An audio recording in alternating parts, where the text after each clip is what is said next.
இப்போ நான் வரேன் பாடுறா அப்படின்னு சொல்லிட்டு ஒரு டேக் ஆஃப் பண்ணுவார். அதெல்லாம் வந்து வேற ஒரு மொமெண்ட்டு.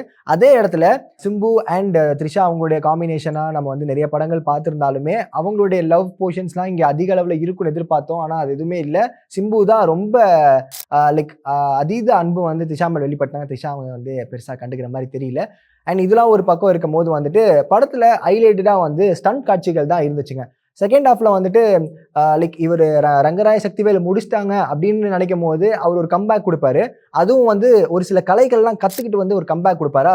அப்போ வந்து நீங்கள் டோட்டலாக வந்து ஒரு ஜோஜு ஜார்ஜ் அவர்களே வந்து கமெண்ட் பண்ணுவார், என்னடா போய் தர்மன் ஆயிட்டியா அப்படின்ற மாதிரி ஒன்று சொல்லுவார். ஸோ இதுலேயே உங்களுக்கு அந்த லைன் புரிஞ்சிருக்கும். அந்த மாதிரி 2 வருஷத்தில் வந்து அவர் சில விஷயங்கள்லாம் கற்றுக்கிட்டு வந்து சண்டை போடும் போது வந்து காஸ்டியூமும் அதே மெயின்டைன் பண்ணும்போது என்ன இது ஃபர்ஸ்ட் ஹாஃப் வந்து தக்லீஃப் படமா இருந்து செகண்ட் ஹாஃப் கொஞ்சம் வேற மாதிரி இருக்கே அப்படின்ற மாதிரி இருந்துச்சு. ஸோ ஸ்டண்ட் காட்சிகள்ல வந்து இந்த வயசுல இந்த மனுஷன் இவ்வளோ எஃபோர்ட் போட்டு பண்ணியிருக்காரு அப்படின்னு பார்க்கும்போது ரொம்பவே பிரமிப்பா இருக்கு. அந்த ஓடெல்லாம் உடச்சிட்டு கீழெல்லாம் விழும்போது இல்லை இவரா இல்லை எதாவது டூப் போட்டிருக்காங்களா இல்லை உண்மையிலே இவர் மாதிரி தான் இருக்கே அப்படின்னும் போது ஒரு ஃபேஸ் ஆஃப் நடக்கும்ல.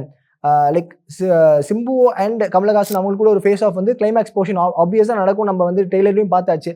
ஆனால் ஜோஜு ஜார்ஜ் அவங்களுக்கு கூட ஒரு ரயில்வே ஒரு அந்த ஸ்டேஷனில் நடக்கிற ஒரு ஃபைட் சீனாக இருக்கட்டும், அதுக்கப்புறம் வந்துட்டு மிச்ச ஒரு ரூம்குள்ள நடக்கிற ஒரு ஃபைட் சீன்ஸாக இருக்கட்டும், இதெல்லாம் வந்து அவ்வளோ எஃபர்ட்ஸ்